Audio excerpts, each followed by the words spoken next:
안녕하십니까. 오늘은 건축시공 현장실무 제20차시 강의를 시작하도록 하겠습니다. 이번 시간에는 지붕의 그 마지막 마감재인 아스팔트 싱글에 대해서 알아보기로 하겠습니다. 자, 아스팔트 싱글의 종류는 육각 싱글, 사각 싱글, 이중 그림자 싱글이 있습니다. 육각 싱글과 사각 싱글은 수명을 약 20년 정도로 보고 있고, 이중 그림자 싱글은 수명을 약 40년으로 보고 있습니다. 이중 그림자 싱글이 가격도 더 상당히 더 비쌉니다. 비싸고, 현재 여러분들이 화면에 보고 있는 이 모양이 육각 싱글입니다. 육각 싱글은 폭이 320mm에 길이가 1m로 나옵니다. 그 다음에 실제로 그 노출 길이는 싱글 제품의 폭은 320mm인데 겹쳐지는 부분이 있어서 142mm 실제로 노출되는 거. 그 다음에 낱장, 한 박스에 낱장이 21장이 들어있습니다. 싱글 한 박스를 싸면 시공 면적은 3평방미터를 할 수 있습니다. 한 박스로. 그 다음에 유리섬유, 심재, 내구성, 내화성이 있고, 그 다음에 유리섬유에다가 아스팔트를 발라서 경화를 시켜서 만들어 놓은 제품입니다. 그래서 수명은 약간 짧아도 모양이 상당히 좀 보기가 좋기 때문에 상당히 많이 사용하고 있습니다. 사용하고 있고, 그 다음에 간혹가다가 공사업자들이 현재 요 싱글을 입히기 놓고 나면은 모양이 이렇게 나와야 되는데 요것을 갖다가 단차를 10mm씩 줘서 위로 약간 벌립니다. 그러면 이제 입체형으로 보여서 모양이 보기 좋다고 업자들이 얘기를 하는데, 싱글이 10mm 정도를 넓혀서 지붕을 덮게 되면은 지붕의 면적이 상당히 넓죠. 이 경사 면적이 되어 있기 때문에 넓습니다. 그러다 보면은 한 10박스 이상 차이가 납니다. 그 10mm를 늘려서 하는 것에 따라서. 그래서 업자들이 건축주한테 그렇게 설명을 하죠. 그리고 재료의 양을 좀 줄이려고 하는 수단이죠. 근데 그 단차가 없이 딱 맞게끔 항상 덮어줘야 됩니다. 아래장이 덮어놓고 위에 장을 덮었을 때는 요거 위에 거와 밑에 거의 장이 다른 장이죠. 그래서 항상 요 겹쳐지는 물이 일정하게 같이 겹쳐지도록 되어야 됩니다. 그 다음에 이제 밑에 있는 게 사각 싱글인데, 사각 싱글은 제품 규격이 폭은 335mm에 길이는 역시 1000mm입니다. 노출 길이, 그러니까 요 겹쳐지는 부분을 빼고 나면은 실제로 노출되는 거는 요 부분이 노출되죠. 요 노출되는 게 145mm고, 자, 아까 육각 싱글하고 거의 뭐 비슷하죠. 3mm 정도 차이니까. 낱장 개수는 22장이 들어있습니다. 그러니까 한 팔레트로 가져왔을 때는 60박스가 한 팔레트인데, 낱장 개수는 22장이 들어있고, 시공 면적은 3.1평방미터, 한 박스로 할 수 있는 게 3.1평방미터를 할 수 있고, 이거 역시 그 심재는 유리섬유입니다. 그라스볼이 들어가 있고, KS는 KSF4750-97로 KS 제품이고, 그 다음 밑에 보이는 게 이중 싱글, 이중 그림자 싱글. 제품 규격은 내내 335mm에 길이는 1000m고, 노출 길이는 아까 사각 싱글하고 똑같습니다. 똑같고, 낱장 개수는 한 박스에 16장이 들어가 있습니다. 그 시공 면적은 한 박스 갖고 2.25 평방미터를 할 수가 있습니다. 역시 심재는 유리섬유, 그라스홀이 들어가 있습니다. 들어가 있는데 자, 여기 그 박스당 면적이 다르죠. 그런데 이제 그 제품 판매 업체에 우리 도소매 업체에 가서 제품을 사게 되면 한 박스를 잡고 한 평이라고 이렇게 얘기하는데 평이라는 개념하고 좀 다르죠. 그래서 우리는 평방미터 단위를 정확하게 알고 사야 됩니다. 사야 되고. 자, 지붕을 이렇게 해서 덮는데 싱글을 덮을 때도 역시 마찬가지로 싱글 뒷면에 아스팔트 프라이머 칠을 해서 덮어야 돼요. 자, 우리가 아스팔트 시트 방수를 했고 아스팔트 시트 방수와 싱글을 갖다가 접착을 시켜주려면 아스팔트 프라이머를 바르고 접착을 시켜줘야 됩니다. 싱글 뒷면에 항상 발라야 됩니다. 근데 그냥 덮는 사람들이 이제 그렇게 되면은 겨울철에 북풍이 많이 불거나 태풍이 불면 다 날아가 버립니다. 지붕재가. 싱글 뒷면에도 역시 비닐가 붙어 있습니다. 아스팔트 방수 시트지도 비닐이 붙어 있고 비닐을 뺏기고 나면 점착성이 있습니다. 끈적끈적하게 이렇게 접착이 되도록 되어 있는데 그 접착이 되는 거는 한여름에 접착이 약간 되었다가 날씨가 추워지면은 굳어지면서 부착력이 거의 없어져요. 그래서 아스팔트 프라이머를 항상 싱글 뒷면에도 바르고 붙인다. 방수해 놓은데 발라버리고 붙이게 되면은 작업자들이 밟아야 되고 또 밟아서 그 시커멓게 아스팔트 프라이머가 신발에 묻으면은 싱글 표면에도 밟게 됩니다. 그래서 지붕재가 완전히 굉장히 오염이 되죠.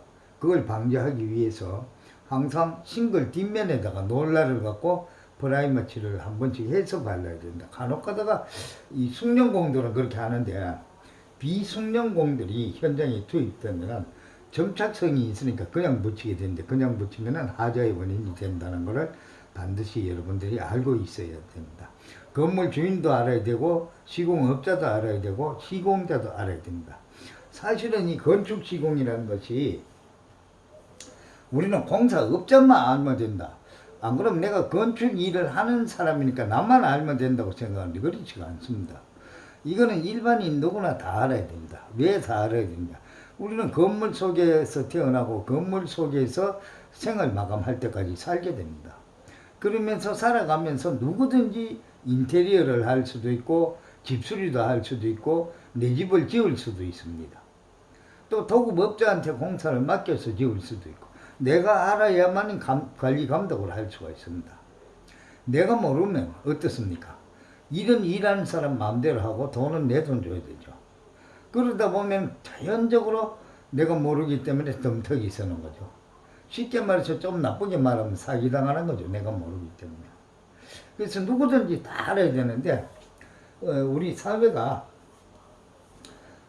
인구 밀도가 굉장히 높고 그렇게 하다 보니까 생존 경쟁이 치열하다 보니까 내가 하는 일만 알고 갑니다. 주위를 돌아볼 시간이 없습니다.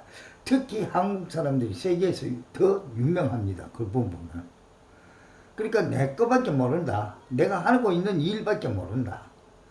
그러니까 자기 하는 거 외에는 전혀 모른다. 자, 저도 원래 이 건축이 전공이 아닌 사람입니다. 그리고 군에서는 국군 화천방 실험소에 근무를 하면서 우리 국군화학병과 참고서도 내 손으로 집필한 사람입니다. 저도 이 화천방 부분 외에는 아는 게 없었어요. 그렇지만 살아가면서 꾸준하게 자기 개발을 하면서 살아야 된다. 제가 건축을 하면서도 시집을 출판한 적도 있고 제 집을 출판한 적도 있고 또 건축을 하면서도 건축뿐만 아니라 그냥 내가 하는 일 외의 것도 수시로 내가 필요한 거는 항상 자기 개발을 하면서 살아왔다. 그래야만이 그 최고 전문가가 될 수 있다. 인생이라는 과정은 우리 이솝우화에 보면 토끼와 거북이가 있는데 재빠른 토끼와 느림보 거북이가 달리기를 합니다. 그런데 결국 승자는 거북이가 됩니다. 자, 꾸준하게 열심히 인생 역시 장거리 경주이죠. 그 장거리 경주를 원만하게 가려면 내가 하고 있는 전공 분야 외에도 항상 자기 개발을 해서 어느 정도는 알고 있어야 된다. 일에 지치고 힘들어서 집에 오면서 잠자기 바쁘고 그러다가 일주일 근무를 하고 쉬는 휴일에도 뭐 잠자거나 어디 그동안 밀어놨던 일 보는데 바빠서 시간이 없다. 시간이 없다는 건 빈말이죠. 시간은 만들면 있는 겁니다.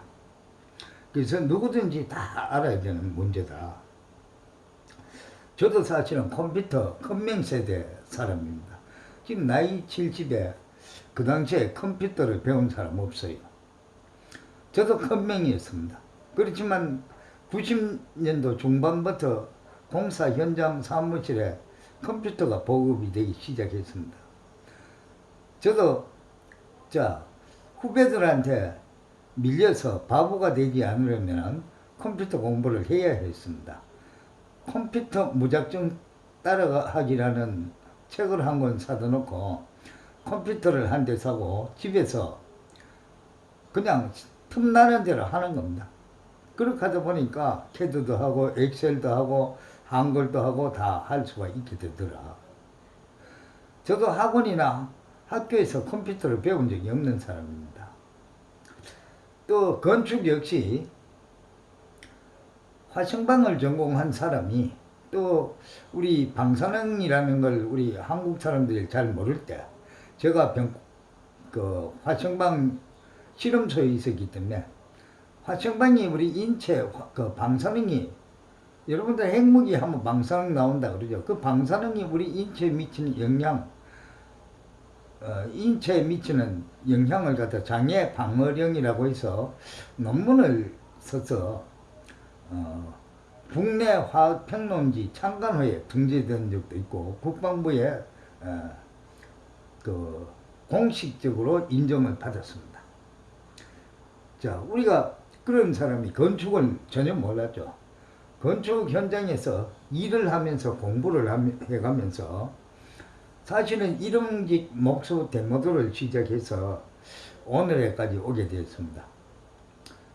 그동안 공부를 해서 기사 시험도 치고 또 국내외 현장을 누비면서 또 목수 반장으로 또 나중에 현장 관리직으로 현장 소장으로 또 교육기관에서 학생들을 지도하면서 계속 꾸준하게 내가 하고 있는 분야뿐만 아니라 그 외의 분야도 항상 자기 개발을 하면서 살아왔습니다. 60년 동안 하루에 1시간씩만 해도 여러분들이 얼마나 많은 시간입니까?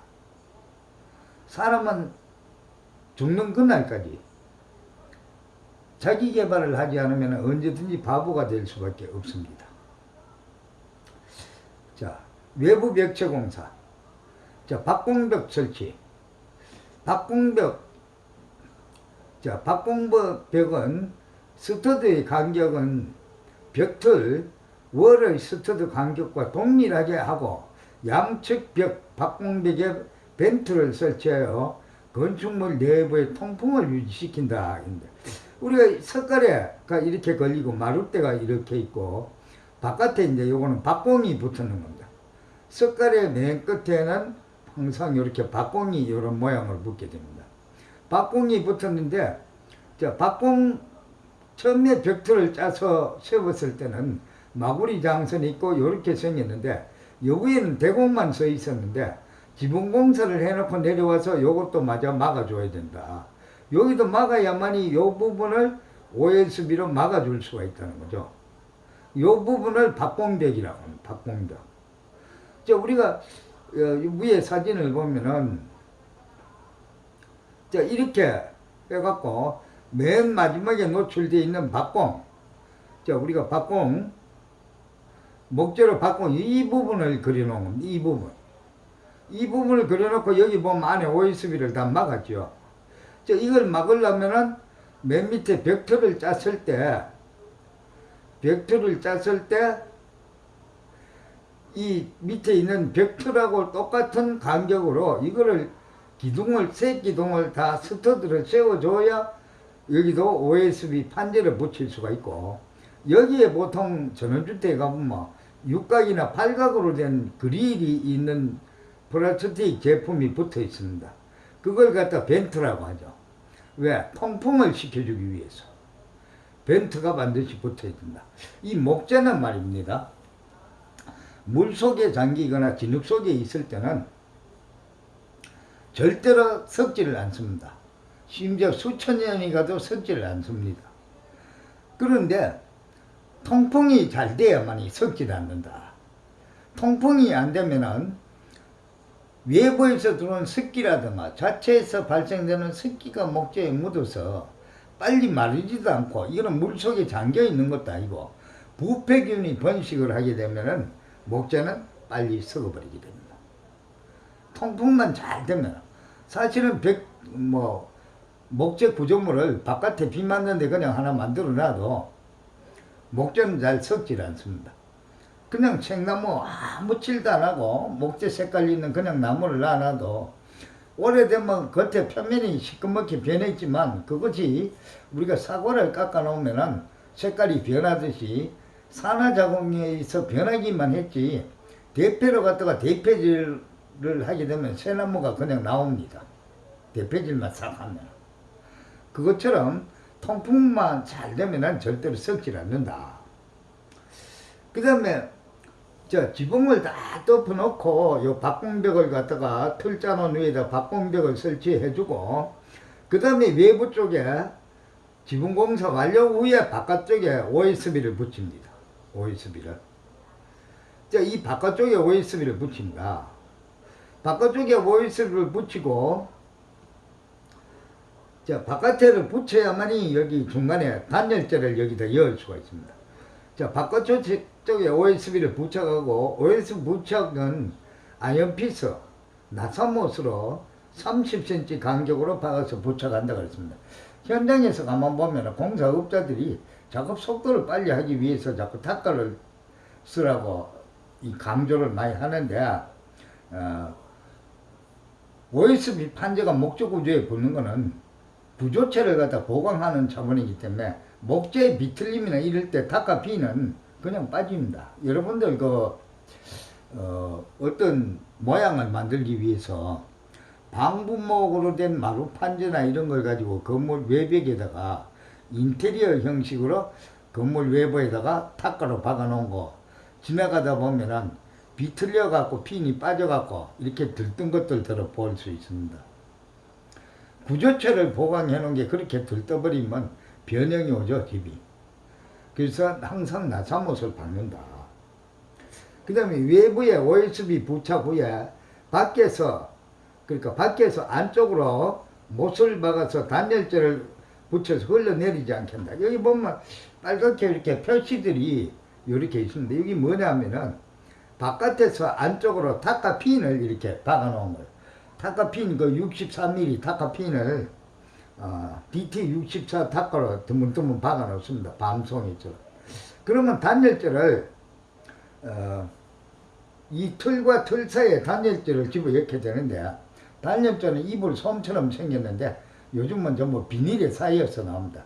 그걸 갖다가 이렇게 딱 갖다 밀어 갖고 붙여 놓으면은 핀에도 꼽히고, 또 옆에 나무에다가 단열재 가이드라는 게 있어서 흘러내리지 않게 나사못을 박아서 단열재를 고정을 시킵니다. 만약에 이게 좀 부실하게 됐을 때 핀이 없으면은 나중에 세월이 가면서 단열재가 밑으로 흘러내려 보면 단열이 안 되겠죠. 그 다음에 그러면 각재가 있는 데는 왜 단열재를 안 넣습니까? 목재는 열 전도율이 낮죠. 그래서 목재는 자체가 단열이 됩니다. 그래서 목재와 목재 사이만 이 단열재가 들어가면 된다. 그래서 흘러내리지 않게 바깥에서 타카핀을 좀 많이 박아줘야 된다. 그 다음에 바깥에 OSB를 다 부착하고 나면은 방습지를 붙이는데, 여기 보면 타이백이라는 글씨가 보이죠? 이 타이백을 붙이게 됩니다. 자, 이 타이백은 방습지인데, 어떻게 우리가 봐야 되냐면, 창호지, 우리 한지, 창호지하고 같은 역할을 한다. 창호지도 보면 앞면과 뒷면이 틀립니다. 거친 면이 항상 안쪽이고, 빤빤한 쪽, 매끈한 쪽이 바깥쪽입니다. 저 창호지가 어떤 역할을 합니까? 외부에서 들어오는 습기는 차단을 시켜주고, 방 안에서 발생하는 습기는 외부로 방출시켜줄 수 있는 역할을 하는 게 창호지입니다. 그러면 이 타이백은 어떤 역할을 하느냐? 바로 창호지와 같은 역할을 한다. 외부에서 발생한 습기는 내부로 침투할 수가 없고, 목재틀 내부에서 발생하는 습기는 밖으로 방출이 되도록 되어 있습니다. 이와 같은 방습지를 가로 방향으로 이렇게 돌려줍니다. 붙여줍니다. 이 방습지 규격은 폭이 1.5m의 길이가 한 막기가 한 노을이라고 그러죠. 노을로 이렇게 감겨져 있는데 한 노을이 길이가 50m짜리입니다. 그래서 이 종류가 뭐 엔텍 또 현장에 사진에 보는 것처럼 타이백 또 우리 국내산 뭐 타이백 같은 거는 수입품이고 국내산 한스펙 뭐 이런 여러 가지 종류가 있습니다. 좀 수입 제품이 우리 국산보다는 약간 돈이 더 비싸요. 그러나 기능과 성능은 거의 동일하다 이렇게 보면 되겠습니다. 굳이 수입품을 쓸 필요는 없다. 제가 인테리어 공사를 할 때 그 당시에 회사에 공사부장으로 근무할 때인데 인천 서구에 가면은 한국은행 그 본점 연수원이 거기 서구에 있습니다. 인천 서구에 한국은행 그 리모델링 공사를 하는데 내부 인테리어 중에서 바닥에 가는 카펫 타일이 영국산으로 되어 있었습니다. 그 영국산 제품이나 국산 그 LG 제품이나 성능과 기능은 실험 결과 차이가 없었습니다.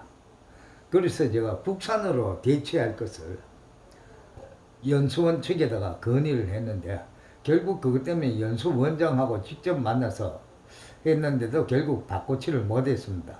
제가 왜 건의를 했냐면 영국산 그 카펫 타일을 우리 회사가 수입을 하게 되면 국내까지 도착하는데 한 달 이상이 걸려요. 그동안에 공백이 생기기 때문에 그걸 메꾸려고 했다가 결국은 기능과 성능이 거의 동일한데도 영국산으로 기존에 설계에 잡혔던 것대로 하고 할 수밖에 없었습니다. 그래서 우리는 그 국내산이라고 기능과 성능이 막 나빠서 쓰는 것이 아니고 한국은행이라는 그 타이틀 때문에 쓰는 경우도 많습니다. 그러니까 개인공사는 굳이 그렇게 할 필요는 없다는 거죠. 그 다음에 길이 방향으로 횡방향, 그러니까 건물 옆 방향으로 옆으로 이렇게 쭉 갔다가 겹쳐서 뭐 50mm 이상 이렇게 겹쳐지는 게 좋습니다. 위에 밑에 가고 위에 가고 겹쳐서 탁가로 부착하면 됩니다. 망치처럼 생겨갖고 탁탁 때리면 탁가핀이 탁탁 받쳐서 요거는 바깥에 마감재가 붙이기 전까지 바람에 날려서 떨어지지 않도록만 하면 됩니다. 그래서 한 50mm 정도씩 겹쳐서 부착을 하고 난 다음에 이음부는 방습지 부착용 테이프를 갖다가 접착을 시켜줍니다. 뭐 안 시켜줘도 무방하지만 접착을 시키는 게 맞습니다. 그 다음 방습지는 일반적으로 타이백을 많이 사용하나 최근에는 국산 및 수입산 종류가 다양합니다. 그래서 뭐 어느 걸 선택을 해도 큰 게 문제되는 건 없습니다. 그 다음 방습지는 외부에서 발생한 습기를 차단하고 내부에서 발생하는 습기는 외부로 방출시키는 역할을 하기 때문에 붙여줍니다. 그 다음에 창호공사. 방습지를 다 붙이고 난 다음에 이것처럼 창호를 시스템 창호를 갖다가 부착합니다. 이 목조주택의 시스템 창호는 국산 이중창이나 LG 창호 뭐 이런 것과 달리 날개가 다 달려 있어서 날개에 나사못만 박으면 되도록 되어 있습니다. 그래서 창호 공예하는 게 아니고 전부 다가 그 시스템 창호 설치는 현장에 있는 목공이 합니다. 현장에 있는 목공이 한다. 대부분 시스템 창호는 독일산, 우리나라나 카나다산, 뭐 최근에 중국산이나 베트남산도 있긴 있습니다.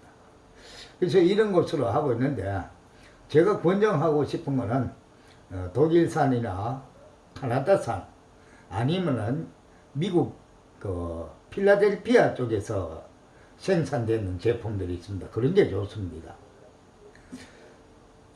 그 다음에 창호의 창틀 바깥쪽에 고정할 수 있는 날개가 있고 건물 외부 쪽으로 날개로부터 25mm 정도 돌출되어 있다.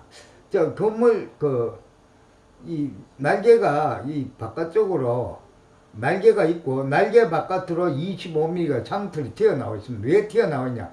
여기 바깥에 사이딩이 또 붙어야 되고 몰딩이 붙어야 되기 때문에 그 두께만큼 창틀이 밖으로 날개의 못을 받게 되면 자 여기 새까맣게 이렇게 된 이 부분 날개에다가 나사못을 바꿔도 창틀이 밖으로 25mm 튀어나와 있다는 겁니다. 그 다음에 거기다 사이딩 마감재를 시공 후에 몰딩 설치를 하면은 두께가 거의 맞아지도록 되어 있습니다. 그 다음에 시스템 창호는 주문 제작이 되지 않으므로 건자재 업체에서 미리 치수를 알아보고 개구부, 이 뚫어 놓는 구멍을 개구부를 만들어야 합니다. 저 시스템 창호는, 일반 창호는 국내에서 주문 생산하면은 내가 필요한 치수대로 다 이 주문이 되는데 시스템 창호는 외국에서 수입을 하거나 이렇게 하기 때문에 이미 수입대가 있는 창틀에다가 맞춰야 됩니다.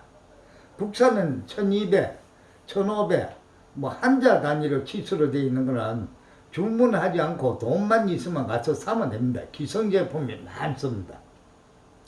뭐 LG 이중창도 마찬가지입니다. 근데 이 시스템 창호는 뭐 우리나라 제품이 아니기 때문에 1219, 뭐 1829 치수가 전부 이렇게 나옵니다. 뭐 우리나라 창호처럼 뭐 1200, 1500, 900 이렇게 딱딱 이렇게 300 단위로 맞게 나오는 치수는 없다는 것. 그래서 항상 건자재 업체에다가 치수를 확인한 다음에 사용하는 창문을 선택한 다음에 거기에 맞게끔 구멍을 뚫어놔야 된다. 그렇다고 딱 맞춰 놓으면 창틀을 못 맞춰 먹어요. 그러니까 한 10mm 정도의 유격을 10mm는 20mm 정도의 유격이 있게끔 해서 창틀 자체도 수평 수직을 맞춰서 탁 끼워서 조립할 수 있도록 이렇게 해야 된다는 거죠. 그래서 뭐 그러면 왜 시스템 창호를 쓰느냐? 일반 창호를 쓰지. 시스템 창호는 일반 창호보다 기밀성이 월등하게 뛰어나고 단열이 잘 됩니다. 그래서 이 우리나라에만 시행하지 않는데 서구나 동구 국가에서는 이 주택을 지어놓고 기밀 시험을 합니다. 기계가 있습니다. 제가 교육기관에 있을 때도 우리 학교에 그 기밀 시험하는 기계가 있어요. 왜 그러냐? 기밀성이 유지가 돼야 단열이 확실하게 되는 거죠. 그러니까 내부하고 그 외부에 압력 차이를 두게 되죠. 그랬을 때 뭐 1시간이면 1시간 차이에 압력이 어느 정도까지 유지가 되느냐 이 기밀 시험을 합니다. 근데 국내 목조주택 업체들이 집을 지어놓고 사용하기 전에 준공받기 전에 기밀 시험까지 하는 업체를 제가 본 적이 없어요. 저도 그 목조주택 시공을 직접 했던 사람이고 시공업체를 경영을 했던 사람. 뭐 남의 회사에 월급쟁이도 했지만 제가 사업도 하기도 했던 사람. 근데 나 역시 그렇게 해보지를 않았다는 거죠. 그만큼 기밀성이 뛰어나게 되어 있기 때문에 목조주택에는 반드시 시스템 창호를 써야 된다는 거죠. 기밀성이 뛰어나면 그만큼 단열도 잘 된다는 거죠. 자, 오늘은 여기까지 하고 마치도록 하겠습니다. 다음 시간에 뵙겠습니다. 수고했습니다.